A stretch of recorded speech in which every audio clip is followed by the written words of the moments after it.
Good day, tea drinkers, and welcome to episode 33 of the Comedian's Tea Party with Deaves. And in this episode, I am talking to Fiona Ridgewell. If you don't know who Fiona Ridgewell is, she is a lovely comedian from Kent. Been around a sort of similar length of time. Known her for a few years now, just getting really well. So got her on for a chat, and it was a very good one. You join us at the start of the chat amid some similar issues to what I dealt with Matthew Crosby.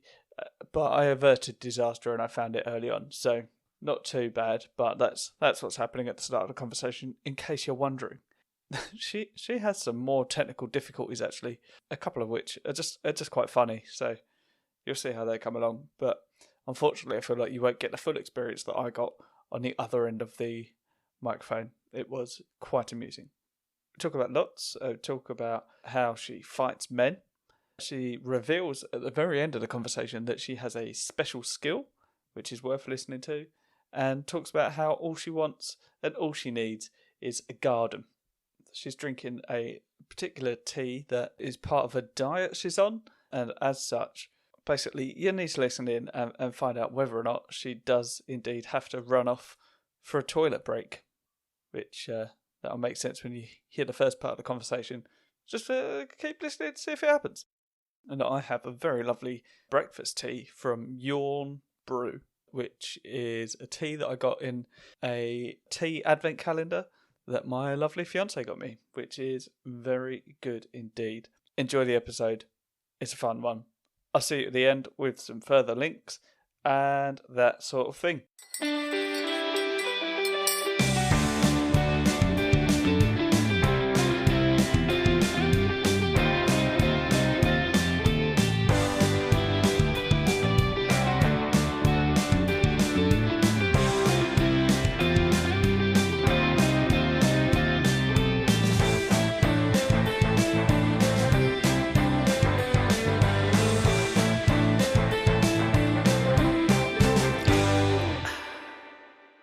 No, wait, I realised what it is. I recorded an episode the other day with Matthew Crosby, and about 25 minutes in, I realised that it wasn't recording any audio. I know.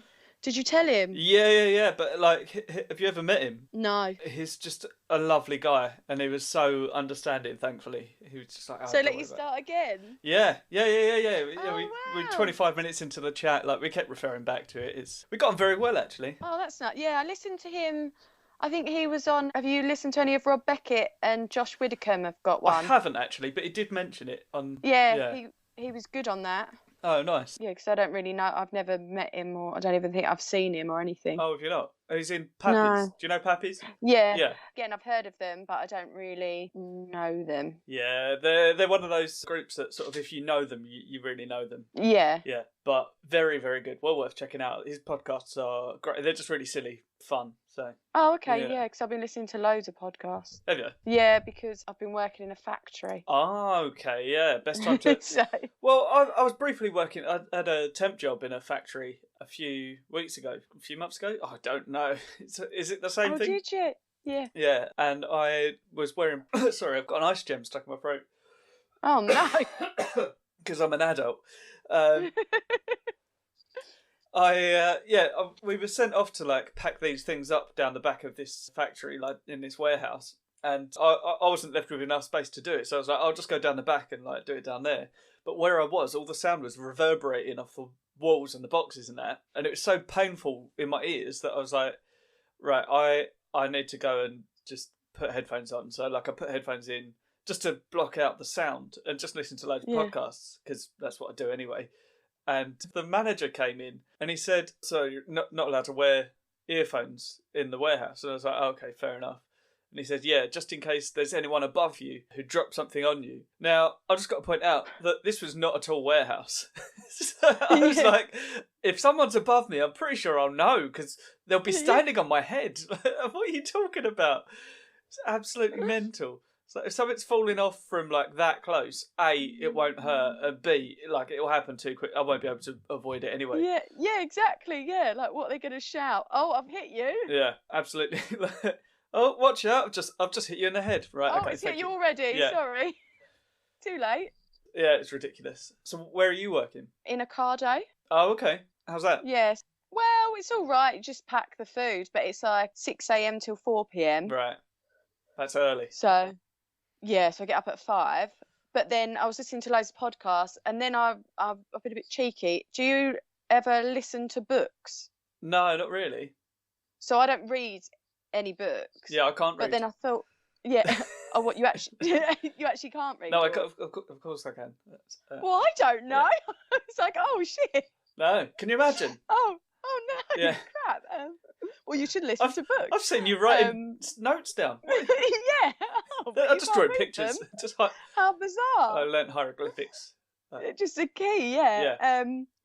But yeah, I started listening to books, and I realised it's quite naughty actually. On this Audible one, Is it like if rude you... books? No, Is that what... no. If you Sex books? sign up to it, you get a credit. Right. So you get a book for free. Yeah. But then you listen to that book, and then I can return it. So Oh. I've had like 5 books all for free because I just keep returning them. Oh, sneaky. I don't know how they haven't noticed. Yeah. But because I only want to listen, I'm not going to keep reading the same book. So No, that would be nonsense. in a shift, I can read or listen to 2 books. Yeah. So I did Frank Skinner's autobiography, Amy Schumer's, and Steve Martin's. Oh, nice. Yeah. Yeah, it's quite good. A solid I'm going to keep selection. doing that. Yeah. Yeah. Yeah. It's much preferred to listen to books rather than read them during a shift, I imagine. Yeah. No, I wouldn't be able to read any books. But we're only allowed 1 earphone in. Right. Okay. In case. I think it's more for a fire alarm rather than someone dropping something on my head. Yeah. Because as far as I'm aware, there's no one above me. Yeah. And what are they going to drop on you? Like some fish fingers or? Yeah. Yeah, it's fine. Tomatoes. Yeah. That's all right. Right, I'm going to do the intro, but all of this stays in. That always happens. Not all of it, but like most of it. Okay. I don't need to know anything. You're just going to talk to me, and I'm going to talk back. Yeah, you're like what we just did. Yeah, exactly. Yeah, you're familiar with conversations, right? Is it a conversation? I think I can do those touch words. Yeah, I've seen you do it before. Yeah, I'm sure it'll be fine. Okay. Hello and welcome to episode 33 of the Comedian's Tea Party with Deaves, with me, Deaves, and today my guest is Fiona Ridgewell. Hello. Hello. I'm here. Yes, I have arrived. Yeah, you're already here. Arrived. But yeah, cool. Remotely. Yeah. How are you doing? I'm all right, actually. We are in the last day of the lockdown. Yeah. Supposedly. Allegedly, for now. Allegedly, yeah. So I'm quite looking forward to it. I'm going back to the gym on Thursday. Yeah. Because that's open again. Go back to line other people's sweat. Okay, yeah. Well, I'm gonna. It's basically what it is. I'll be boxing, Oh, so okay. I'll be stood up. So you'll punch people's sweat. Yeah. Well, I don't think you're not allowed to spar. I don't think at the moment. Oh. And I don't particularly enjoy sparring anyway because you get punched in the face. That's exactly it. How did you know? It's the very reason I never got into boxing. Yeah. So that should be fun. Got my Christmas shopping to do. I'm all right. I'm okay. How are you? Yeah, I'm good, thanks. Yeah, I'm all right. Yeah, I'm okay. I'm not just copying. Yeah, no, I'm pretty good. Yeah, I started as I told you, I started a part-time job at Screwfix yesterday. So that's all right. Remind me what screw is it like? Is it DIY? It is, yeah. Okay, yeah. So you can get your fix of screws. Like it. It's not like it from the name. Yeah, it's not a porn site. You never know what these. Well, everyone's starting OnlyFans, so you never know. If Deaves is doing Screwfix, is it DIY or it's an escorting agency? Making money from his nudes. So you're selling the actual metal screws. That's right. Yes. Yeah. Lovely. Which you can do with as you please, but I would recommend DIY. Is it temp or permanent or? No, it's permanent. Yeah. Oh, that's all right. Yeah, it's only part time, so it's not a lot, but it pays the bills. Exactly. Yeah. And then I can use that as an excuse to just try and gig more, and then say that I need money from that. Yeah. It's all daytime, is it? Yeah, more or less. Yeah, but they're quite good. flexible for saying I've got a gig that night. Yeah. Okay. All right. Yeah, so there's early shifts and middle shifts, and the early shift starts at 6:30. 6:30 a.m. Yeah, but they're only 6-hour shifts, so yeah, that would be very early for like following day. Well, I was doing nights. Yeah. During lockdown. Yeah. Well, there are late shifts as well. I'm doing 2 till 8, but I did 6 p.m. till 6 a.m. Oh, sod that. Yeah, that was hard. I like lost a day in between because I just sort of Yeah, of course. slept, and then I had to go back again at 6, and I was like, oh, I don't think I ever left here. Was that Ocado? Yeah, they do nighttime shifts, so you're like packing people's shopping through the night. Christ alive. Yeah, because obviously they was really busy during Yeah, of course, lockdown. Yeah, so but again, pays bills. Yeah, does the job. Absolutely. Yeah. Speaking of which, like, you're living at your parents during this lockdown, right? Your mum, sorry? Yeah, I just came back. Oh, okay. So I was renting a flat with a friend. Yeah. And then our contract sort of came to an end, and I thought, oh, if it get locked down again, I think I'd rather be at home, because I don't live far from. This flat wasn't far from home anyway. Oh, okay. Well, yeah. Obviously, I saw in your Instagram stories you were running past. Yeah, I kept. Well, yeah. Everyone was like, "You're running to the house." I was like, "It is literally 2.5 kilometers." Like, I didn't really fly the nest. I sort of just walked slightly away from the nest. Yeah. Fell out of the nest. It fell out of the nest into the nearest flat. But yeah, I'm back with my mum and my grandma, because my grandma's like 91. So she hasn't really been anywhere since March. Right, okay. So it sort of keeps her young if I'm here. Yeah, sure. If that's what you've got to tell yourself. No, it does. I play board games with her. I do a puzzle. Yeah, because otherwise she just sat in front of the news 4 times a day, bored out of her mind. But also I've just thought I'll come back. Got this job. I'm doing like 40 hours a week there, and just save money for a deposit. Yeah, fair enough. And then to buy a place, or? Yeah, one of those. I don't know if they do. You're in Essex, aren't you? I am, yeah. The share to buy things. Right, buy to share. Those ones. I've been looking at them, and you can buy like 40% of a property. Yeah. And do it that way. But if I put down a bigger deposit, then obviously I don't need as much as mortgage, all that boring stuff. Yeah, Sorry, made your podcast boring. No, but not at all. No, it's often boring. I'm trying to be an adult. So, and the only way I can do it is just sort of half buy a property. It comes to us all. Yeah. So you're the same age as me, I think. I am 34. Oh, you're. Am I older? No, you're younger. Yeah, I'm 35. Oh, you cheeky git. Oh, not much. No, pretty much the same age. Yeah. Yeah. So I think it's time for me to go, because at this rate, like I'm nearly not able to get a 30-year mortgage, because I'll be retired by the time it ends. So I've got to get out this year, basically. Yeah, they don't like that for people being old.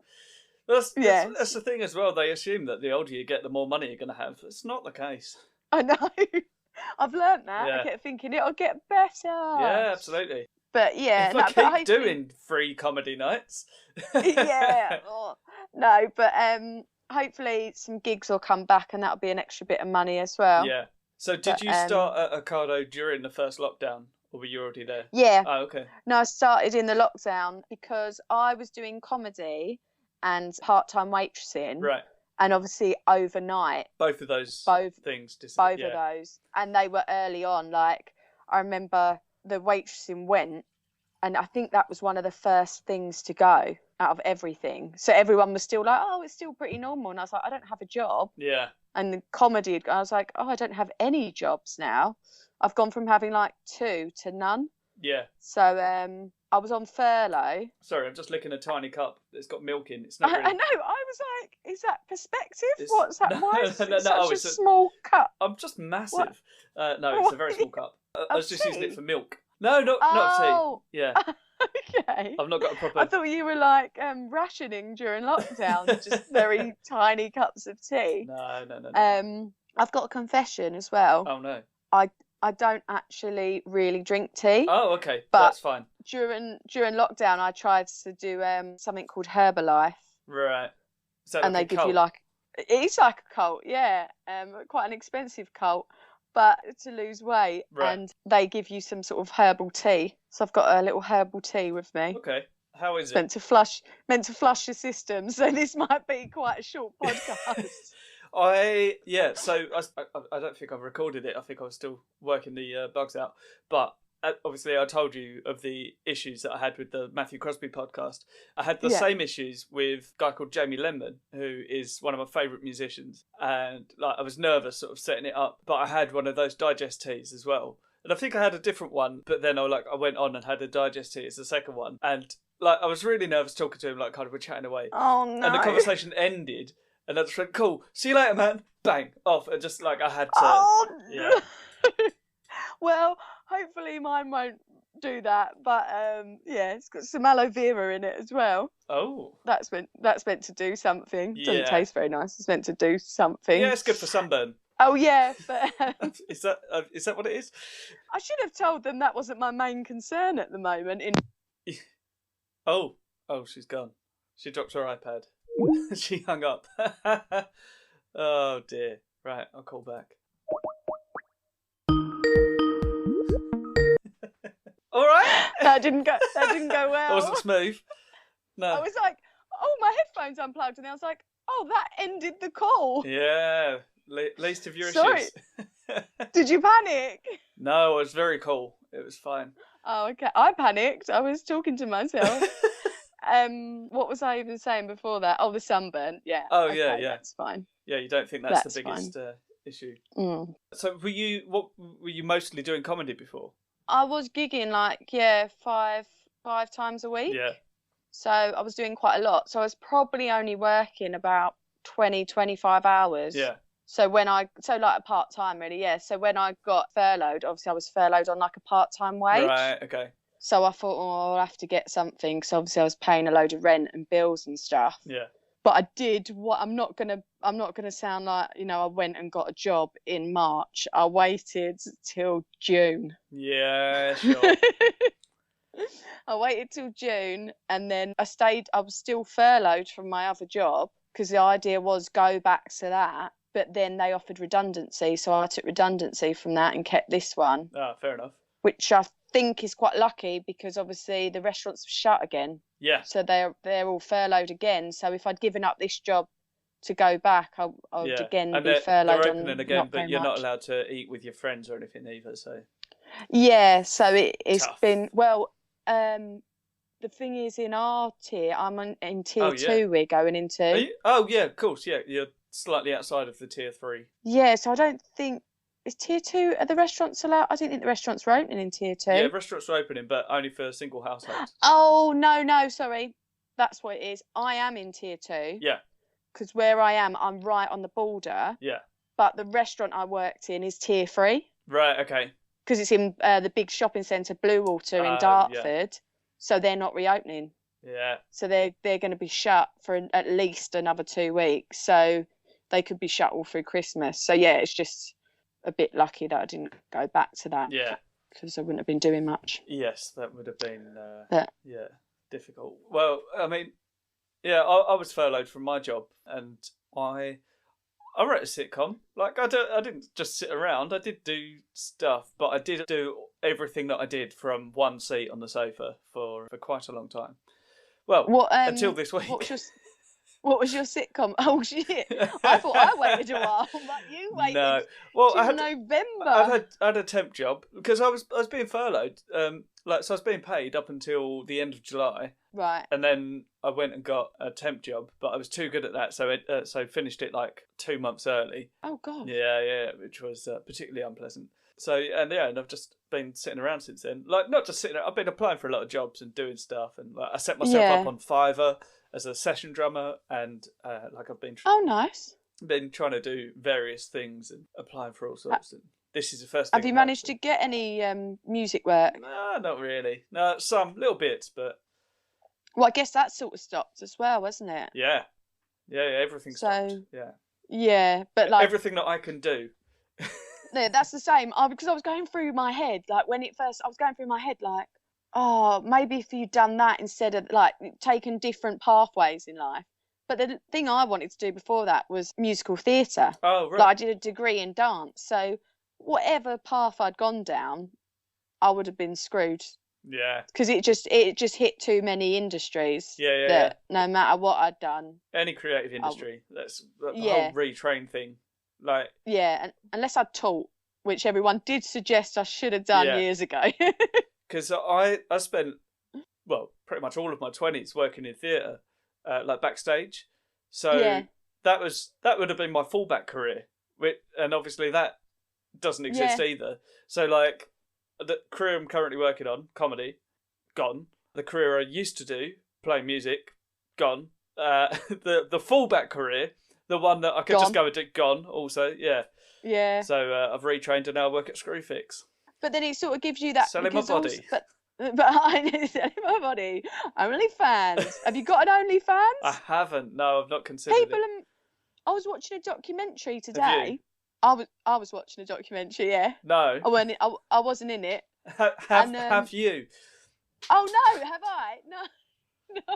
Plug it for the listeners. They'll go and find you. I haven't set one. Yeah, this is why I'm on this podcast. Yeah. OnlyFans. Advertise yourself. Do you think your listeners know what OnlyFans is? Oh, some of them. Because I don't really know what. I don't think it has to be nudes. No, I think it can be anything. But there has to be enough people interested in it, and it seems most people are interested. Yeah, I think in nudes. I've got a feeling that the reason it was set up was so that anyone could go on and sell, like videos or whatever of anything that they're doing. But it just so happens that they also allow pornography, and that has become the platform for it. I don't know. Maybe it was designed for porn, and other people have gone on and said, "Give me money for jokes. I'm going to sell hats on here." Yeah. Because I was watching a documentary today. Etsy exists. And she reckons this girl used to be in Geordie Shore, and she's gone on it. Oh, right. And she reckons she can make about 50 grand a week. Jesus, why aren't you on it? You can make loads, but could buy two houses. I thought I'd work in a cardo and get to listen to my podcasts instead. Suits me. Yeah, that does sound better. That sounds more up my street, I think. Yeah. But each to their own. But yeah, I've not done that yet. Probably won't do that. I don't know. What else could we do? Maybe we should come up with a business plan. Yeah. What you got? Because I like origami. Everyone. I don't know if you're keeping up with the times. To be honest, no. I think. What about origami? Maybe went out quite a while ago. What about magic eyes? What's magic eye? Googly eyes? Yeah, like the thing where you move the picture away from your face. You go cross-eyed. Oh, no, I thought you meant like, the little ones, the little googly eyes that you can like stick on inanimate objects. Yeah. To make them look like people. Oh, well, there you go. I'm pretty sure that's coming into vogue, so we could start do that. Those. Well, because a lot of people are building their Instagram followers, and I've not managed to do that. I don't really have a brand. No, I've got a few more, but like I'm not putting out that kind of content. I'm just putting out stuff about tea. No one really cares about that. People do care about tea. Absolutely, love tea. People care about it. No, they do care about it, but not quite as much as I'd like them to, because right, not enough to follow an account. No, because I just set up a Ko-fi as well for people to support the podcast, which is ko-fi and kofi.com/Side Eats. Go and find it. Pay me money. No, yeah, I was just set that up. And like, I want to put sort of some podcast merch on it and stuff like that. I don't know why I started telling you this. No, that's all right. What merch have you got? Let's sell the merch. Nothing yet. Oh, sorry. I said I want to. Yeah, but I thought you meant like you had merch to sell, but this was a new way to sell it. But you don't even have the merch to sell. I thought maybe cups. I'm getting it designed. Yeah, no, I'm gonna have you should have cups. The plan is for cups, teapots, teaspoon. Sure. Yeah, maybe a teaspoon. Yeah, with my face etched in the middle of it. That'd be great. Yeah. Saucer? Yeah, maybe. Yeah, I think people like a cup and saucer. Yeah, that's coming back into fashion, isn't it? Yeah, it is. So don't knock it. Try it. No, absolutely. I mean, technically, this is the Comedian's Teapot with Side Eats. This is what that is. Did you just get one made then? No, I've got two for me and a guest. But my fiance bought this for me, so... Oh, that's nice. Yeah, so that's not merch as such, but... Because I didn't know you could get just like two made, because that's another job I used to have. I used to work at a promotions place. Oh, right. And they used to make like badges and mugs and lanyards and yeah. all that sort of stuff. I used to have to put. God, I've had some shit jobs. I used to have to put the back on badges. On like, I'd sit and do 3,000 badges. Christ. You know the little pin backs. Yeah. Yeah, a machine doesn't do that. A human does that. Me, I do that. Do you have to? I did that. Do you have to cut out the pictures and then? No, they were like it was done in a proper factory, but then they wouldn't put the backs on the badges. Right. Okay. So I had to do that, put them in little gift boxes and put the backs on them, and it'd be like orders of like 3,000, 5,000, 10,000. That sounds really, really, really boring. It was, but there's always a bonus to every job because I used to get to do it Got at a lot home. of free badges. I got a lot of free merch. Yeah. I used to get to do it at home in my pajamas in front of the telly. Nice. Yeah, that's so all right. that was all right. Probably didn't build my sort of work ethic though. Maybe just staying in my pajamas all day in front of the telly. Yeah. It's not going to help your self-esteem, is it? No. Yeah, okay, fair. So maybe not every job is good for you. No. Some are definitely detrimental. Yeah, that is without a doubt. So you wrote a sitcom. What did you write your sitcom about? Buying a house. Oh, share to buy or full mortgage? No, full mortgage. Yeah, but I didn't buy it on my own. And if it was just completely down to me, I also wouldn't have bought a house. Oh, Not okay. because I didn't want to, because I wouldn't have been able to. It's so hard. Yeah. Like on your own. So I was working full time, but it was on minimum wage, so yeah, it wasn't brilliant. So if I went to the mortgage company, they could have said, yeah, you could buy a flat, but like a very, very, very small one in an own drug den. Some of these share to buy ones, the mortgages are only like 60 grand. Oh, okay, that's all right. Because you're only buying a percentage of the house. Yeah, I'd be able to get that. So yeah, well, so I reckon I can't now. Yeah, you don't. Well, you don't need to. You're doing all right. I'm already in. Yeah. So had you moved into this house before lockdown or during lockdown? In August last year. Okay, so you was already in it. Yeah. Thankfully. So you got a garden? No, not really. We've got like a communal garden, and like the area. It's basically like I'm in a cluster house, so there's like just 4 in one block. So we've got 2 walls adjoining other houses. So it's like terrace, but different. So we've out the front of the house, we've got quite a long garden. We've got the longest one in the estate, which is quite nice, but it's not ours per se. It's just sort of understood that this is our area. In the first lockdown, though, could you sit in that bit of garden? Or we did, yeah. We put like a little blanket out, sort of lay down on the grass. It's quite nice. Well, because it's amazing now, isn't it, what you think? Because before it'd be like, what do you need? But now I think in life, all I need is a garden. Yeah. If this was ever to happen again. Yeah, well, we've said as well, like the next place we buy has to have a garden because. Yeah, I mean, hopefully this won't happen again in our lifetimes. No. But if it did, I'd like a garden. So that's the aim now. Just make enough money for a garden. Yeah, that's the dream. Buy a garden. That's the dream. Just get an allotment. Before I wanted to be rich and famous, but now I just want a garden. Yeah. So that and a little flat on my own, little space on my own. Yeah. Sounds lovely. Yeah, thank you. Where are you going to be looking to buy in Kent? Presumably. In Dartford, yeah. Yeah, not London. No, because I don't think you'd get even much to share to buy in London. No, you could probably buy a pillow. Yeah. Probably get the sink. Yeah, sure. That sounds nice. You wouldn't get a lot. Running water. Get a garden. Yeah. Well, isn't everyone moving out of London? Isn't that a thing? I've not had the memo. I think they're all moved. Where are you? You're in Essex still? Yeah, Southend, yeah. Yeah. They're all. I thought house prices in London were sort of dropping because everyone's moving out of London because a lot of the offices have decided they won't go back. Well, that's the thing, isn't it? Yeah, because a lot of those companies have just sort of realised, we don't need to exist like that anymore. Yeah. And they can cut like a massive part of their expenses by just leaving everyone at home. So, yeah. Yeah, so then... But the thing is, I don't know. I personally... I was talking to my mum about this.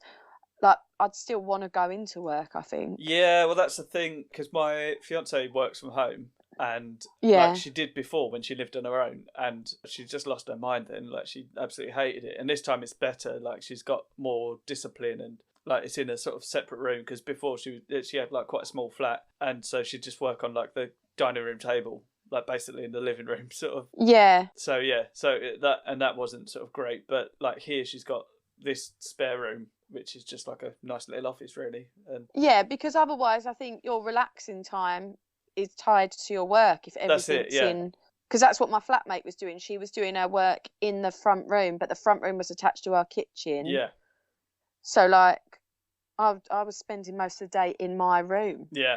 And it just felt, which is, that's bad. silly to be doing. Because that's sort of that's sort of my downfall. Why I didn't do more during the first lockdown. Because I wrote a sitcom and most of another one, and since then, during this lockdown, I've come up with a concept for another one, which is all well and good. But where I'm working in my living room, I'm just turning Netflix on and watching Doctor Who all day. Yeah. So I'm not the most productive that I could be.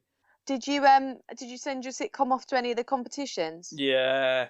There's another one coming up, I think. There is, but it's for, I don't know if I qualify. It's for comedy dramas.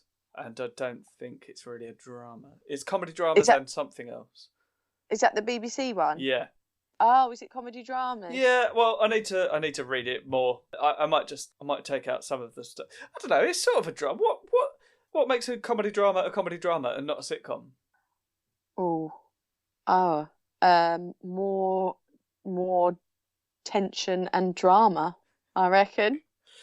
Yeah, maybe. I reckon more. So, like, would Truth Seekers be?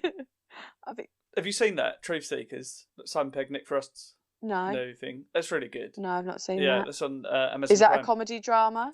Well, I don't know. I suppose it is more than a sitcom because I suppose a sitcom, situational comedy, is something set in one specific place, whereas that is set around like a concept type thing, like they're travelling around to different places, but then I suppose they're working from the same place as well. So I don't know. Well, let's look it up. What makes it? I reckon the people judging it won't even know. No. I reckon you could slip through the net. What's the difference? Come on, internet, answer my question. A fracture and a break. I know that one. Oh, is that what came up? Yeah, that's the first one. What's the difference between a fracture and a break? Yeah, I had to Google that last. Oh, there isn't a difference, is there? A fracture is like a split. A break is a break all the way through. So a fracture doesn't have to be a completely snapped bone. But can it be? Because last year they said I fractured my foot, but they also said I'd broken my foot, and I said, oh, the other guy said fractured, and they went, it's the same thing. Oh. And that was at the hospital. Maybe I'm wrong. I don't know. Well, then, but I say that, like, doctors don't know everything. No, so I don't know. And no, they don't actually, because then they said, oh, there's a bit of bone floating around in there still, but we'll just leave that there. So I was like, well, okay, it just sounds like you can't really be bothered. Yeah, that's, oh dear. Did you not have to have that removed? No, it's just floating. There's a chip of bone float. They were like, I reckon that you'd done that before. They were like, you probably had that at birth. And I thought, really? Well, no one's ever mentions that I might have a bit of bone floating around in me before. So they just said, yeah, we'll just leave it unless it causes you any problems. Yeah. So there's a bit of bone in there. Oh dear. But my foot's back to normal. I'm just a bit lost confidence in my foot a bit. Yeah, sure. Yeah, self-esteem's down. Give it some counselling. Yeah, I need to talk it up a bit because I've not done. I used to do a lot of dancing. I've not really danced on it since because the noise it made when it broke. Oh.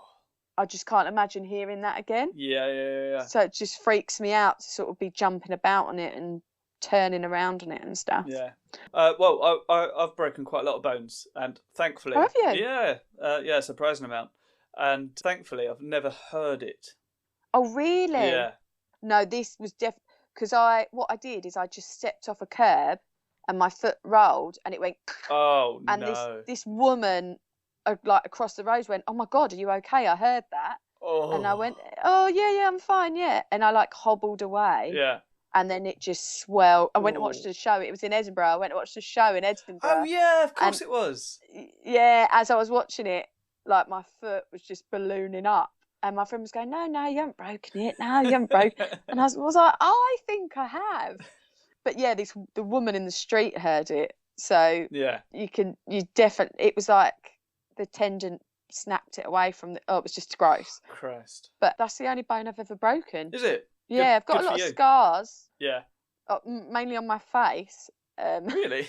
Yeah, I've got one, that big one. There's a big one by my eye, and I've got one on my forehead. And the one on my eye, I fell out the patio doors when I was like 2 and smashed my face on the concrete. And then 2 weeks later, I went behind the settee, came out and split my head open. Oh, Jesus. So it didn't look good. When you say on your eye, like, do you mean on your eyelid or on your actual eye? No, it's like by the corner of my eye, and it goes down to my cheek. Oh. There. But they Can't said say it would go. I've ever noticed that before. Oh, really? Yeah. Loads of people. You'd be surprised. Because the thing is, I think if I saw a scar on someone, I don't know, just me, I don't think I'd say, bloody hell, how'd you do that? But so many people, so many people see my face and go, how'd you do that scar? And I think, oh, straight to the point. Yeah. Oh, what's that on your face? Oh, yeah. I mean, I don't mind, but I just don't think I'd ask. Unless someone sort of presented the information, offered the information up. Yeah. Yeah, but most of my scars aren't that obvious. Like, I've got, I had my appendix out, and like if I'm ever swimming somewhere, like, people see the scar and they're like, oh, how'd you do that? And I always tell them I got stabbed. Always. Oh, yeah. And I would say 11 times out of 10, and I realise that's too many times, people go, oh my God, how? Like, nobody. Really? Like, so, like, some people will look at me and go, oh, do you have your appendix out? And I'm like, yes, I did. And the other people, the ones that have to ask how I did it, I tell them I got stabbed. All of them. Every single one. And people in the vicinity, that's how it's 11 out of 10, turn around and go, oh, really? I'm like, no. Oh, you don't carry on the lie. No. I like to immediately make people feel stupid. That's my thing. Right. Yeah. Oh, nice. That's my kink. That's why I'm on OnlyFans. I'm just... Is that your OnlyFans? Yeah. Side's OnlyFans. Just make people feel stupid real quick. Yeah. So your breakages, though, did they have big stories? Oh, not really. No, the best one is when I broke this finger. That is my left middle finger. Yeah. Because that's basically a huge box. When I used to work in theatre, there was a box that took 7 people to lift, and like it was a long box. And the guy opposite me dropped his side, thinking that like it was already on the truck, but it wasn't. So yeah, that went on my hand. And like, you know, they always say like you get sort of a rush of adrenaline and sort of like sudden strength. I threw that box off of my hand. Oh, really? Yeah. It's insane. Like a Marvel hero. Yeah, absolutely. Yeah, just sort of chucked it off, but then I looked at my finger and it was just split down the back. Oh. And I just sort of held it in front of me, and there were people going, "Si, are you okay?" And all I could do was stare at my hand. Like I couldn't say anything. And they're going, "Are you okay?" And I was like, and I just walked off. And someone turned around and went, "Was he okay?" I have no idea. Like you saw everything I saw. And I went and ran it underwater, and like I had to go to 3 different taps to find water that was running cold enough, because for some reason in that building every cold tap ran hot water.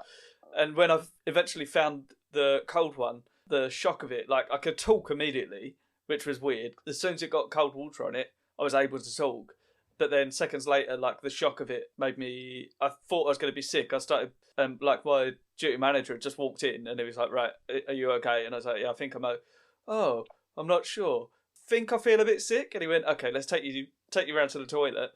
And he started walking me out, and as soon as I walked out the door, I just hit the deck. Oh no, fainted. Yeah, and then I got up and carried on working. I was absolutely fine. Quite a turnaround. Yeah, it was broken. Like I had to go as like part of the accident form. I had to go and get it X-rayed the following day. But like I had work to do. So what do they do? Do they like tie it up? No, strap it up. I've heard 2 different things from various different doctors.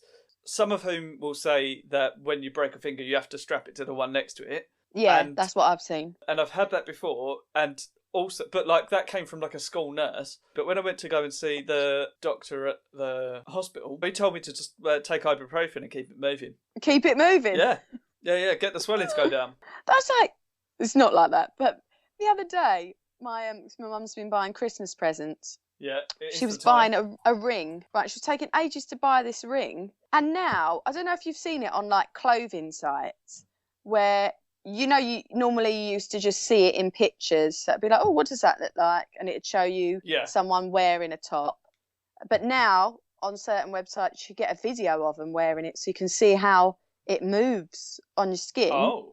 Yeah, well now she's buying this ring, and then it was like she went, "Oh, do you want to have a look at it?" I said, "Okay." It was a She said, video "Oh, of the here's ring. a video of this What? woman modelling a ring," and she was like, just like stroking her own face, and it was so. I was like, "Who came up with that concept? Who went? You know what we need? We need to pay a model, and she needs to perform with a ring on her finger to show." Like, what is it showing? That's insane. It's not showing. Like, Absolutely I get nothing. it if a woman's in a skirt and she's walking down the cap and it shows you how the you want to skirt see how flows. it looks. Yeah, of course. But a ring, like, the world has gone mad. Like, sometimes my mum's like, "There's not enough time in the day." I'm like, "No, because you're watching videos of people wearing rings, you nutcase." My fiance was looking at a clothing website the other day, also buying presents. And although she was looking for like a dress for herself, and I can't remember what website it was, but the model, the photo was in black and white. She was like, "How am I supposed to know what it looks like? It's like a red dress." Like, what the... I know what it looks like in 1940, but what does it look like now? How is that helpful? Yeah, absolute moron. And she was sitting down as well. That's her big gripe with those sort of like fashion websites. It's quite often like you'll see them wearing the clothes, but you'll just see them sort of kneeling or crouching. Yeah. Like, what? How does it look like when you're standing up like a real human being? Like, there's an Instagram one going around at the moment taking the mick out of it, actually, because there's like a Zara clothesline. They always do really odd positions. Yeah, I think it could be Zara, actually. Yeah, there's this woman and she's like curled into like a paddling pool and doing weird stuff because they put such odd, like they get their models doing such odd things that you'd never be doing to show the clothes. Jesus. So yeah, that's what we've been doing. Or what are you going to do for Christmas? That's sort of like what you're wearing there, a Christmas Star Wars jumper. That's exactly what it is. Yeah, it's a Christmas Star Wars jumper from last year. Oh, is it? Yeah, I've nailed that, haven't I? Yeah, you've absolutely smashed it. Yeah. Is that because it's 1st of December? No, I've been wearing it for weeks. Do you have an advent calendar? Yes. Oh, well, that's the thing. That's right. I've got two. My mum got me one. She got me a Paw Patrol one. Because I'm... Okay, hold on a minute, because I feel like there was a bit of jest when I was like, "I'm still living at home," and yet you're a 35-year-old man. Yeah, but I own a house. Paw Patrol advent. It doesn't matter, because if you're eating out of your Paw Patrol advent calendar in said house, it means nothing. Right. I've got two things to point out. Number one, I didn't request that Paw Patrol advent calendar. Okay, my mum but just you got took it. And I'm grateful to her for it because, you know, chocolate's chocolate. Okay. Yeah. Something a toddler would say. Sure. Yeah, but chocolate's chocolate. And they're right. Ne'er has a toddler been more correct. And what was your second one? Go on. I don't care. Second point. Oh. Oh, that was some proper playground banter there. Yeah. And I don't really care what you think, Fiona. Yeah. Okay. Yeah, sure. I'm going to go down to my kitchen that I bought and go and eat it. Well, after this, I thought you were just telling me the location. I was like, "Oh no, he's being catty." It's very much my thing. All right, sounds like such a brag, but like my fiance bought the house, I bought the kitchen. She didn't. No, obviously I was involved in the mortgage, but not as much as her. She's very much the reason that we got it. But more the kitchen mortgage. Yeah. But yeah, I think I might pop to the shops after this and see if I can get a discounted. Yeah. They might be discounted now, the old advents, mightn't they? Yeah. Well, yeah, get a Paw Patrol one for like 80p. Yeah, probably. Yeah. I imagine that's the reason my mum got it for me, because those tend to be like £1. Oh, okay. So, you know, it's for the fun of it. It's the thought that counts, though, isn't absolutely, it's the thought that counts. And I will enjoy that chocolate every single day. And it's for the fun of it. However, that's the thing that I did want to bring up. I tagged you in an Instagram post just before we started this. Right. I don't know if you noticed. Has it got the advent calendar in it? Not that advent calendar. My fiance got me a tea advent calendar from a company called Yawn Brew. Mm-hmm. And it's got a different tea in every day.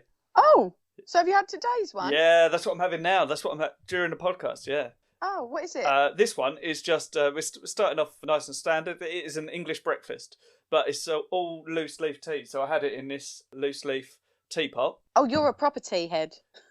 I mean, you call someone a tea head? It sounds sort of derogatory. Of course you can. Yeah, that's exactly what I am. You've nailed it once again. Tea head with a Star Wars Christmas jumper. That's and a Paw Patrol advent calendar. yes, but you didn't guess that. You just guessed everything else. Oh, okay. I'm sorry. No, well, I've sort of being a bit of a tea head is somewhat my brand now because of the podcast. Ah. Yeah, build it and they will come, I suppose. Build it and I will drink tea. I hope. Yeah, sure. Build a bit. If I don't build it, I'll still be drinking tea nonetheless. Absolutely. Yeah, it's really lovely. It's really nice. It's quite quite a mild blend. I'm not that I don't do the old notes and that, but it is quite nice. It's just I didn't even know people did that with tea. I thought that was wine. Yeah, well they do. I don't know if they do actually. I think I might be starting something. No, they probably do. You can taste the flavours and stuff like that. I'm pretty sure there are connoisseurs who drink it more sort of. Do you have sugar? No. Okay, because that's why I had to stop drinking tea, because I was putting like 3 sugars in it, and I thought I'm not really getting any tea here. No, you're ruining it. Yeah, because what happened was my grandpa gave me he used to drink black coffee. So when I was 8 years old, I was drinking black coffee. Right. And after that, by about 11, I'd given up coffee and tea. I'd given it up. So I've gone cold turkey at 11. You got the shakes. Yeah, I had to go cold turkey at 11. In my adult life, I've not had a cup of coffee. Really? Everyone's like, yeah, because I just drank so much black coffee at the age of 8 to 11 that I was like, I can't drink. This is revolting.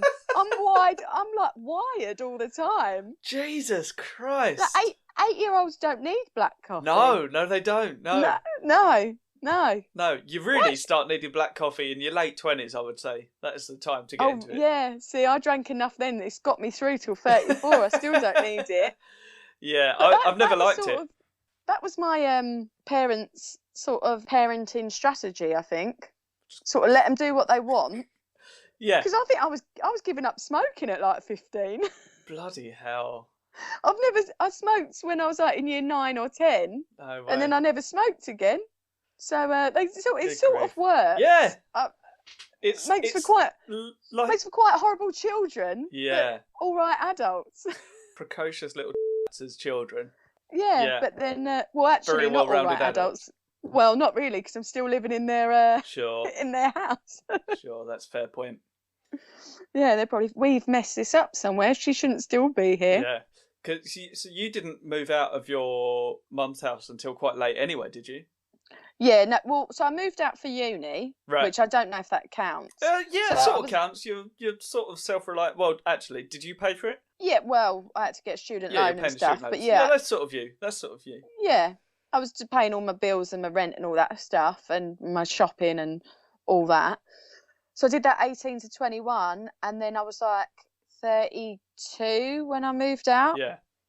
And now I'm back again at 34 and a bit. Yeah. So well, that's the thing. Don't feel too bad, because I lived at home until I was about 26. I didn't go to uni. Right. So I stayed at home until I was about 25, 26, something like that. Moved out for a while. That's when I was working in theatre, which was I was basically a full-time but casual employee, so it was 0 hours, but I was quite consistently getting enough work. Pardon me, I'm terribly sorry. I'll cut that out. It'll be real professional. You're getting the gross stuff. Oh, really? Yeah, You're going to cut all your burps out? Yeah, absolutely. Yeah, of course. Oh, good grief. Do you think people would listen if I just sat there burping the whole time?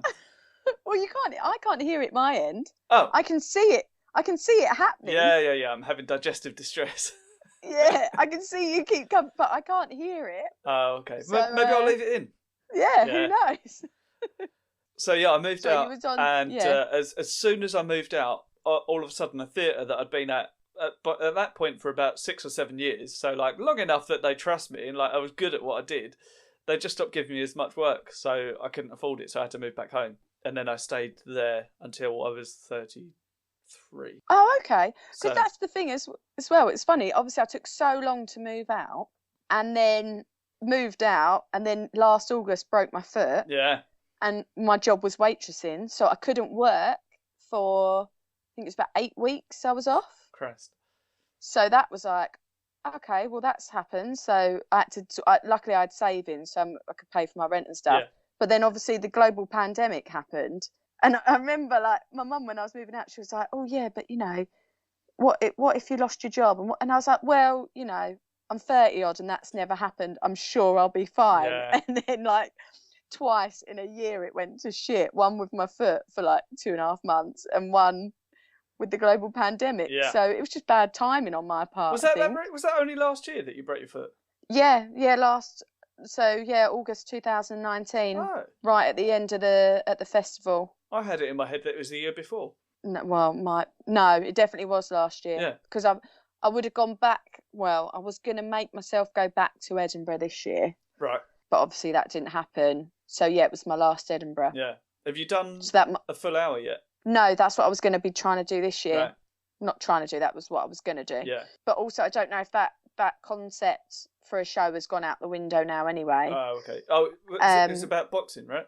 Yeah, that was another thing. I'd signed up for a white collar boxing match, which is why I was sparring. So I was getting punched in the face quite regularly. Because I thought when I signed up, I'd probably just be able to dodge them. But it turns out they will catch you. They'll get you.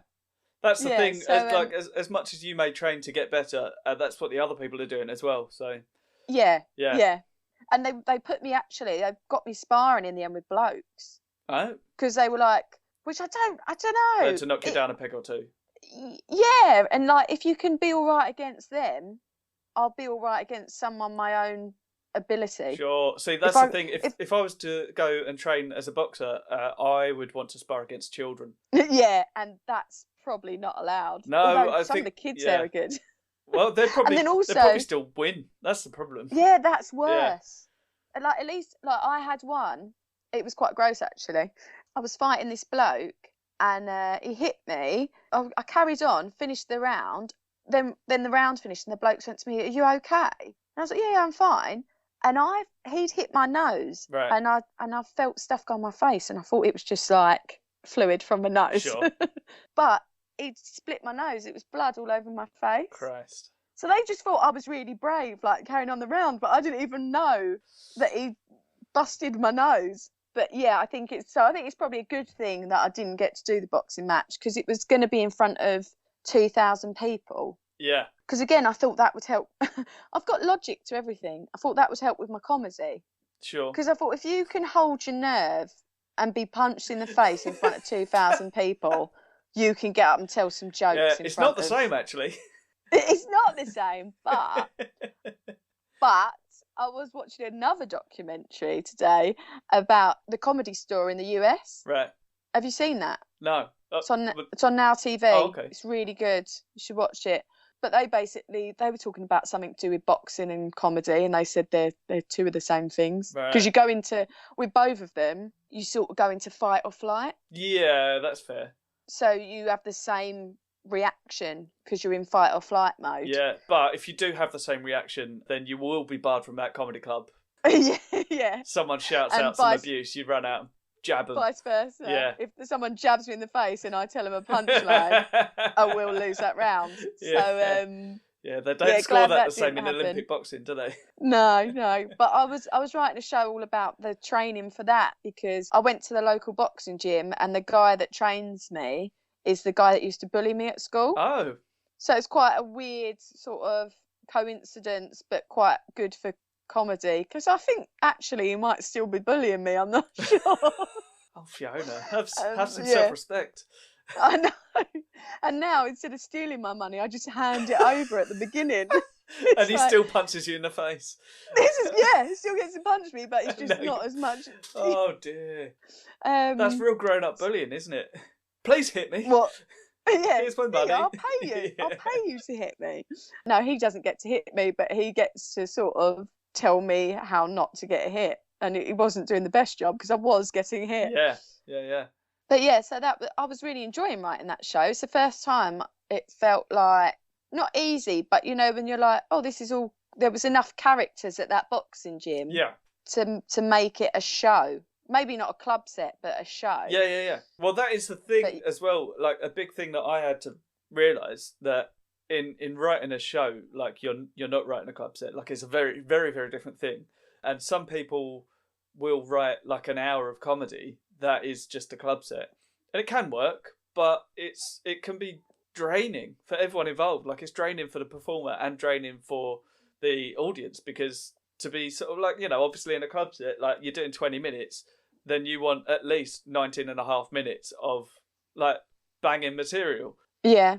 Or, well, you know, at least 18 minutes, shall we say. Whereas, obviously, writing a show, you can spend 5 or 10 minutes just talking about, you know, your dead parents or whatever. And people will laud you for it. If you spend 5 or 10 minutes during a 20-minute club set talking about your dead parents, they will not rebook you. Yeah, that wasn't the thing. I wasn't doing that, but that was the thing. No, but it took me ages to learn that though. Yeah. Because I kept trying to write. I can't remember what way I was doing it, but someone basically said to me, "No, you need to work on those two things separately, really." Like, because I kept trying to get my show stuff and take it to a club or whatever. I was thinking, why is that not working? But it works there. Yeah.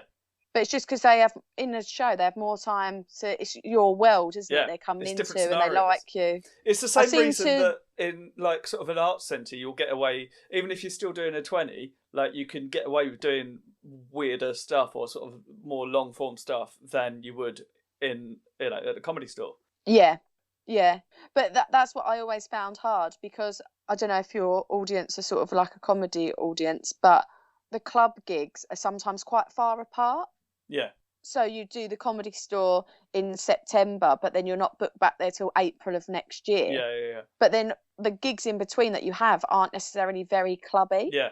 So your material might be working great, and then you get back in that club and you're like, oh, you want a different brand of something that I've not, because this has been getting a good response in High Wycombe or wherever I've been trawling out to. But in this thing, you want me just like warrior, ready to go, gladiator style comedy. And that's very much what makes a professional comedian, really, because obviously you can get people who will go around London at open mic nights and they'll do 700 gigs a week and they know how to play London open mic nights, which is all well and good, but you can't take that around everywhere. That'll work in some clubs, sure, but not most of them, certainly. Yeah. And like that is... to be able to sort of walk into a room and immediately change gears and go, this is what it is, you know, that's what you're getting paid the money for. Yeah, it's weird, isn't it? Because this is another thing that I've sort of had recently, where like, say an agent was coming to see you. Yeah. You're sort of meant to show them who you are and what you deliver. But then say you're in a gig that's a bit rowdy, do you then play for that crowd, or do you go, well, no, I've got to show this agent what I do? Yeah. Because then you're like, oh, but that won't work in this room, but they don't want to see my sort of just getting it to work. Do you know what I mean? But sometimes it will work, I find. Like, if I walk out and just say, this is what I'm doing, like, you know, and deliver it with that level of confidence, even if it is slightly waffly bollocks, people will go, well, he's saying it like there's something coming. So, you know. Yeah, it's definitely like confidence, I reckon, is 90% of comedy. Absolutely. Which is confidence, difficult. fake it till you make it. Yeah. Because I think you and I, we've got sort of similar-ish personas on stage, kind of, you know, like you're sort of a bit more, I don't know how to describe it, like you're a bit more sort of chatty and approachable, I guess, whereas I'm a bit more awkward, but we both do it in sort of like quite a fast talking, rambly. Yeah, I get told I can be quite goofy. Yeah. Sort of, yeah. Yeah. Not weird, but maybe a bit weird. Yeah. So like I find it like if you're coming out and being weird and awkward or anything like that, then that's the tricky thing is, like, I've seen people who have tried to come out on stage and be like, oh, I'm the shy, retiring type, and they sort of talk quietly and which is all well and good because that can work, but you need to do that shy, retiring thing confidently and sort of loud, you know? Commit to it. Yeah. It's committing to it, isn't it? Yeah, that's the difficult thing that can take a while to learn, but I think I can do it. I think I've got it. Yeah. We can. We just need the gigs to do it now. That's the issue, very much, yeah. Have you got any gigs this month? No. Well, I had one on Saturday, which has been pulled because that was in Tier 3 of Kent. Yeah, well, I was a bit cocky with you and I was like, oh, well, I've got one on Sunday in Essex. Yeah. that been pulled? Yeah, that got pulled. Yeah, sure. Yeah. So I think I'm doing a very small one in Brighton, I think, on Oh, Saturday, nice. hopefully. Where's that? Seems to be going ahead. It's called Secret Comedy. Yeah, cool. Yeah. Have you done it before? Yeah, I did it in between the last lockdowns, okay. and it was really nice because he'd started doing 2 shows on one night. Right, okay. So you get 2 gigs, and so he said that's going ahead. So Yeah. I've got 1 gig in December. Yeah, well that's good, isn't it? And a couple of Zoom gigs. Nice. Yeah. Do you know I did my first one the other day, and Oh really? yeah, but it's really nice actually. Who did you like? What was the setup? Like it was, it had a front row audience, and it was like broadcast elsewhere. That's what people didn't get the hang of in the beginning. Oh, hold on a sec. You're cutting out. Am I back? Yeah, I think so. I just wig it. Am I back? Yeah. Go on. Sorry. So you were saying that I don't know. That's what they weren't getting right in the first lockdown. Yeah, they didn't realise that if you turned their cameras on, some of their cameras on and mics on, then it is sort of like a real gig because you're getting that live feedback. Yeah. Whereas I think they were trying to control it too much and mute everyone and turn everyone's cameras off. Yeah. And that was horrible because you were just sort of talking into the ether. Yeah. Because I saw a couple of those. So it can actually, it can actually be like a gig. Yeah, absolutely. The front rows there.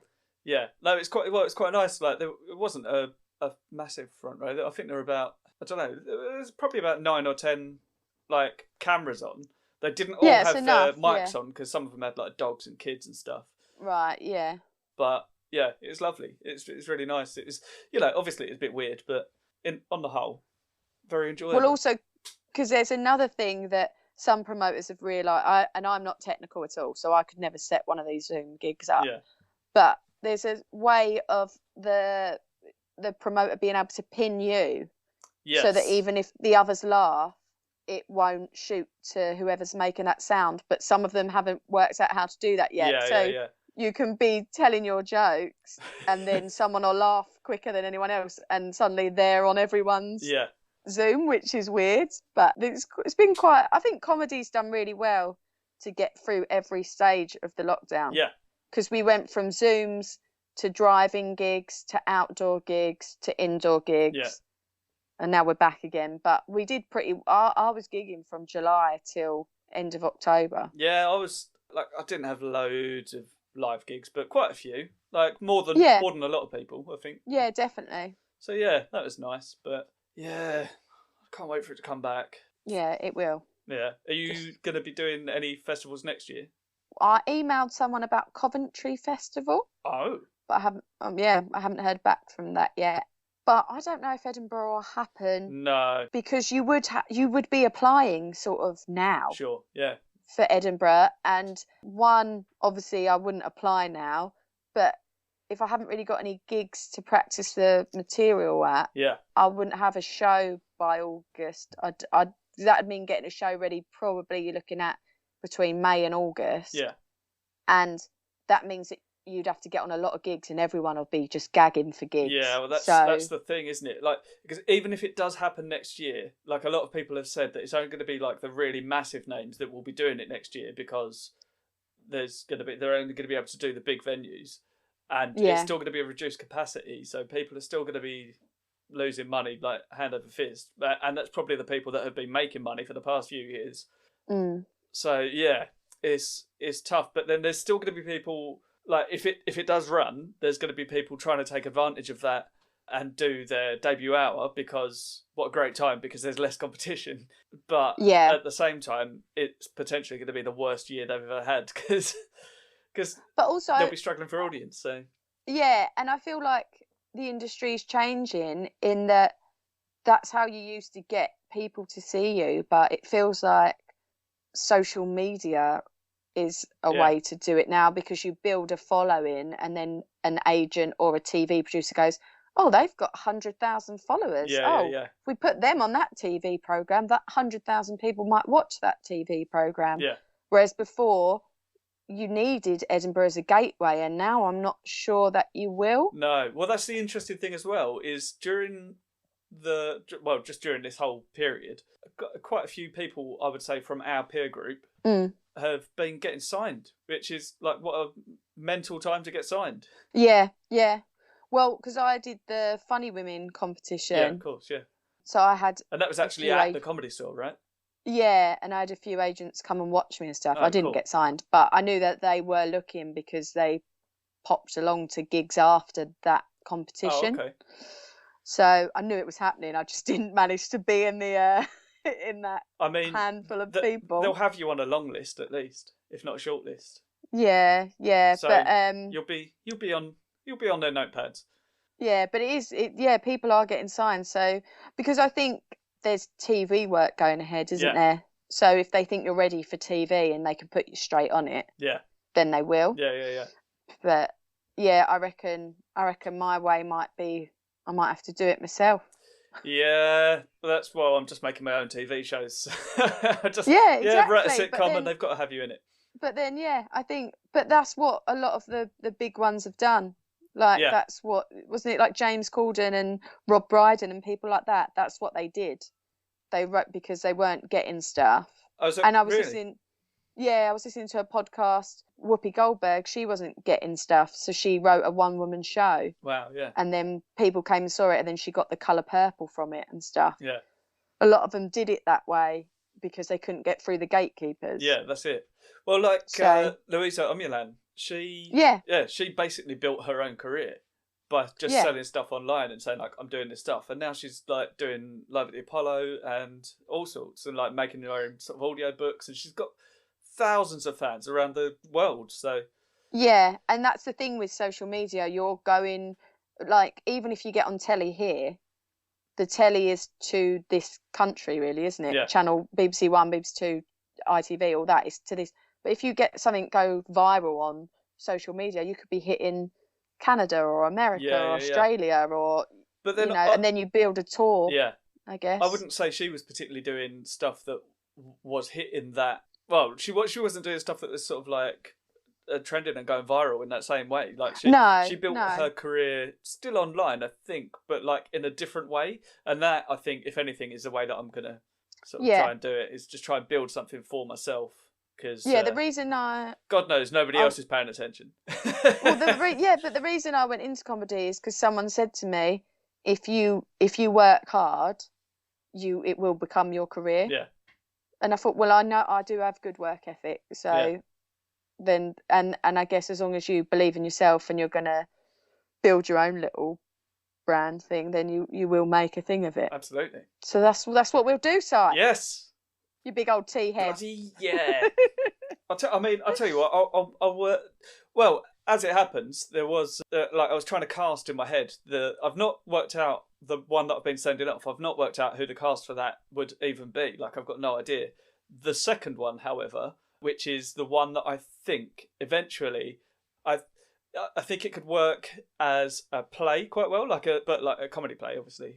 Oh, okay, yeah. Like a sort of a fringe type play. I think it could work really well that way. And I get the feeling from the way I'm writing it. But it sounds weird because like I've got an idea in my head, like I'm writing the words, but the visualization of it is coming to me as I'm writing. If that makes sense. Like okay, yeah. And the way I'm seeing it as I've started writing it, because to be honest, when I started writing it, I thought it may have been a film, and then I started writing it, and I was like, oh no, this is a sitcom, or potentially like an hour-long show. And I feel like if I write it in the right way, it's the sort of thing that could get like cult sort of status in Edinburgh, and then pick up a TV show off the back of that in a sort of, because I think The Boost started in a similar way. Well, it started as a radio show, and then went to Edinburgh, and then got turned into a TV show. But I think it's similar-ish for League of Gentlemen, stuff like that. So okay, because I got really into Greg Davies recently, right? Because I was watching Taskmaster. Yeah. I don't know if you've watched a lot of his stuff. I have, but he used to be in something. We Are the Clangs. Yeah. We Are Clang. Yeah, but that was like a sketch show in Edinburgh. Yeah. And then they made it into a TV program. Yeah. But like it's proper like old school. But I was watching it the other day and I was really laughing. Yeah. Because it's just so silly. It got real cult status as well, that show. Yeah, but I can see why, because it's just so silly. Yeah. And different to anything that you probably would have seen on telly at that time. So yeah, I think if you believe in it, you've got you got to do it, and it can happen. Oh, but that was the point I was making. Was I think I've largely cast it in my head. And so there's myself, I'm playing the main character, which I'm not actually in the one that I've sent off to competitions. I'm not playing the main character, even though the main character is me. But you wouldn't want to play I wouldn't want to play it. I don't think I could play me convincingly. I've heard that before. Isn't that weird? Yeah, really weird. Because then you're trying to play a version of yourself. Yeah. I don't know. You think it'd be easy? I think there are other people that could play me convincingly more than I can. Absolutely. You realise how nuts that sounds out loud, though, don't you? For sure. Yeah. I think there's someone that could play me better than I can. Than me. Like, okay. Whereas the other one that I've written that is not me at all, I could play that quite well. That is actually based on a character trait of mine. But anyway, yeah, I've largely cast that. And do you know Jordan Gray? Yeah. Yeah, I've got Jordan Gray as, because like she lives near me, like down the road. But I said to her a little while ago, I was talking to her about it, and she was like, "Oh, that sounds great." And I said, "Well, as it happens, I've written a part for you." So Jordan Gray is the bartender, and I had you in mind for one of the parts. Ooh. So not a big part, but a cool part. Oh, hold on. It started off quite promising, and then instantly you're like, "What am I like? Do I sort of creep in? You're one episode? No. You're a recurring character. You'd probably be in every episode. Yeah. Yeah, I'll take that. Yeah. I mean, I might need some more information. I've committed without really knowing what it is, but yeah. Well, when I've written it, I'll let you know. Last time I did that, you'll be playing a racist. Oh, yeah, I'll do that. I got given a part at Disneyland, and I thought it was going to be a princess, and I was given Pluto. Yeah, didn't do it in the end. At least it wasn't Quasimodo. No, because I was reserved Pluto. Right. Okay. So I had to wait for one of the Plutos to get ill, and they never got ill enough. So Did you not just consider going to the park and feeding them chocolate? No, because it was in Paris. Right, French chocolate. I would have had to commute to Paris. No, my mum got really excited about that. She bought me a little cuddly toy, a little Pluto toy. Congratulations! I say, oh yeah, I didn't actually 100% get it, so it's not happening. Oh, but yeah, I'll be the Pluto in your Sweet. pub drama. Yeah, that is actually the part I was writing. It's playing a human-sized dog. Oh no, my Wi-Fi's gone a bit. My Wi-Fi's going a bit weird, so. No, well, I mean, I've got to go and eat dinner in a minute anyway, so let's wrap it up. Okay, well, that's probably perfect timing, yeah. So what have you been drinking, by the way? Because I don't actually know. You've not told me. Oh, well, it was it's sort of like an orange and peach herbal tea. Ooh. With some aloe vera gel in it. Oh, yeah, of course, from your diet. Yeah, from a diet thing. But it's in my funky cup. Oh, very cool. Can you see that? Oh, that's really good. Other comedians, a little picture of a horse. Yeah. And then it's a pole dancing unicorn, and that's Great. me. That is pretty much you, yeah, sure. My friend got that made for me. Really? Which I thought, yeah. Oh, that's really cool. Nice. Well, I think she must have. I don't think that can be bought by many people. No, I don't see it on the shelves at Wilco. No. If it is, they've only sold one, and it's to my friend for me. Yeah. So yeah, that's what I'm drinking. And you were questioning whether or not you could get 1 or 2 cups made. I know. You've got one. Oh yeah, but King of the callback. Oh yeah, okay. Oh yeah. Oh, what an idiot. Never mind. That's quite on brand for me being an idiot. Right. Cool. Right. I mean, technically. See, what I like about this conversation is this has been a really nice sort of natural conversation that's just sort of led on. And quite often in these podcasts, like I'll lead it into a conversation. We'll talk about something in particular. We haven't at all. We didn't really start. Oh yeah, sorry. Yeah. Oh, should we have? No. This is perfect. Oh, okay. No, we'll have to do it another time where we do start the podcast. No. Right. This some of this will stay. No, absolutely. No, it's great. Okay. However, while I have you here, I'm just going to ask you a couple of tea emergency questions. Right. What's your favourite tea? You don't really drink tea. You said that. Yeah, it'd be some sort of herbal, fruity, like strawberry or peach. Nice. Might I suggest Twinings? It's from their Super Blends range. Some of the stuff that they sent me. A tea called Glow. Okay. That's got. Is that the one I'm thinking of? I'm pretty sure it is. It's got like strawberry in and other stuff. I'll double check. I hope they didn't send you that stuff to market. That was terrible. If they wanted me to market it, they'd have paid me as well. Okay. But that was delicious. I'll find out what that is and I'll let you know. Lovely. Yeah, I think you'd like that. That's really, really nice. I think that's the one that's got cucumber in it. And I hate cucumber, but very, very nice. My friend's allergic to cucumber. The same one that got me the cup. Oh, really? And it's like 70% water or something. Well, yeah, that's the thing. Because there are people that... I think I'm allergic to cucumber because it makes my tongue fizz. What? Oh, yeah. Yeah. It's probably not that you don't like it. You probably are allergic to Yeah. it. Well, I mean, I don't like it as a result, so... Yeah. Yeah, I absolutely hate it. What happens to her? Is it like a big reaction? Yeah, she swells up a lot. Oh, okay. Yeah, I'm not that bad. No, she swells, yeah. Yeah. Yeah, maybe the fact that you don't like cucumber is because cucumber is trying to kill you, Si. Yeah, that'll do it. See, That'll do it. That'll make you dislike something. Yeah. Because my argument against cucumber is people say, like, oh, but it doesn't even taste of anything. Just don't have it then. Have it, yeah. Stop growing it. Yeah. Like, if it doesn't taste of anything and it's got no nutritional value, because I don't think it has really, I don't know. It can't do. You have such small slices of it, but just why have it at all if you don't like it? Like, if it doesn't taste of anything, has no bloody... I feel like the whole podcast could have been about cucumber. You're so passionate about it. Yeah, should have made... That's the next one. That's the comedians hate cucumber party. Oh, God. Right. Good. So that's your tea. Right. Oh, you got any other tea emergency question, or is that just that one? You're right. I've got quite a few. Yeah. Oh, it's up to you. I don't know what you need. Right. What I'm going to do is I'll ask you one more tea emergency question. It's got nothing to do with tea, and it came from a conversation that I had recently on another podcast where my friend was telling me a story about he was getting a cab home and the taxi driver told him that it was a healer and it could produce smoke from his fingers. And then when like my friend was sort of thinking, right, he's mad. And when he stopped to let him out of the cab, he sort of turned and he like strained, holding his hand out, and smoke came out of his fingers. Shut up. Yeah, which is absolutely mental and probably untrue. But, well, not untrue that like the guy did it in front of my friend. I fully believe my mate, but like whether or not he could actually produce smoke, I'm not sure. Also, might have had what are the healing qualities of that? Yeah, Yeah, very much a factor. However, that question leads me to ask, and this is what we'll close the podcast with. If you had to die by evaporation, which part of you would you want to evaporate first? Oh, what part would I want to evaporate first? Probably my eyes. Oh, good grief. Is that so that you didn't have to see everything else evaporating? Yeah, I wouldn't want to see it all because then I wouldn't know anymore. Yeah. Whereas if my eyes were pretty last, like I'd be seeing like my feet go, my hands go, and that'd freak me out. Yeah. But if I just can't see it all going, yeah, I think I could cope with the process. I always like to then pose the situation where other people are watching you, and good grief, that'd be terrifying, wouldn't it? Someone's eyes just evaporate.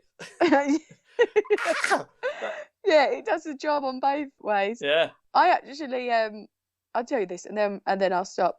But because you said about the healing thing, yeah, I went to a psychic about a month ago. Amazing. And she told me I've got healing hands. Oh.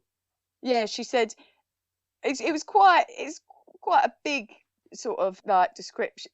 She said if my hands get hot when I'm near someone, they're either ill or sad. Oh. So it's quite a big spectrum there, but yeah. I'll let you know when I see you next if I get clammy hands because what's wrong?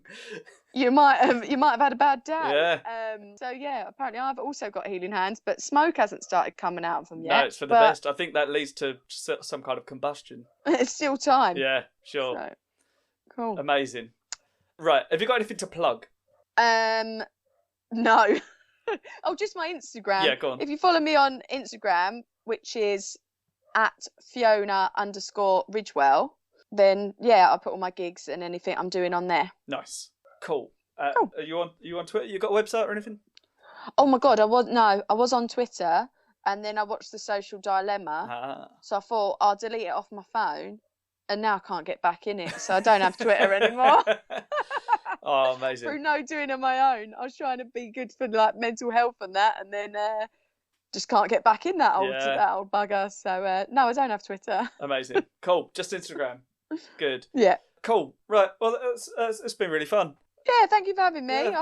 I hope it was all right. Yeah, no, it's great fun. Yeah, it's really good. It was nice to talk to you anyway. Absolutely. So. This is very much what everyone has missed, and it's been my favourite thing about the podcast, is just chatting to comedians in, like, you know, Yeah. we'd have this chat in a car share or in a green room or whatever. Exactly, yeah. And we've not had that. So this is, it's just a nice way to sort of reach out to comedians and have stupid nonsense chats. Yeah. Yeah. No, I enjoyed it. Yeah, cool.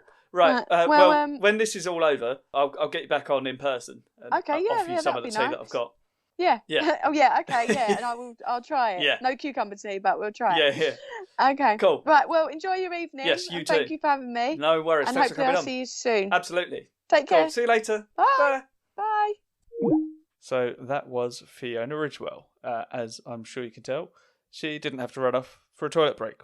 So that's good. You can find her on Instagram, and Instagram only, because she doesn't know how to get into anything else. You can find her at Fiona_Ridgewell, as she said right at the end. I'm basically repeating what she's just this minute said. Please don't forget, if you would like to support the podcast, and, you know, I really need it, because obviously, like, all of our work disappeared overnight in March, and there's been very little of it since, and I lost my full-time job, and so I've got, you know, so I love doing a podcast. I'm going to carry on doing it anyway. But if you want to donate, that'd be absolutely incredible, because that will help going towards running costs. Because, you know, but also to help remunerate my time, because it takes a lot of time to edit these, and, you know, I have to pay for sending tea out to guests and hosting and all that sort of thing. So, you know, if you go over to ko-fi.com, that is ko-fi.com/sideeves, then you can donate there. You can set up a monthly payment, so you could donate like £1 a month, £5 a month, £2, whatever. £20, probably calm down. It's good, but, you know, not that good. Or you could do a one-off donation, again, of however much you want. I think when you click on it, it's set to £3, but you can change it to literally £1 up to more. And I just really appreciate you guys getting involved, because it helps me keep going, and it will also help me to produce the merch, which you can later buy also. So ko-fi.com/sideeves. Thank you very much. Don't forget, in the meantime, to like and subscribe and tell all your friends, and write us a lovely 5-star review on iTunes and that sort of behaviour. So until the next time, be cool. Have a lovely Christmas shopping period. Have a lovely, well, just enjoy the slightly looser restrictions than what we've been having. Be nice to each other, guys. I love you. Bye.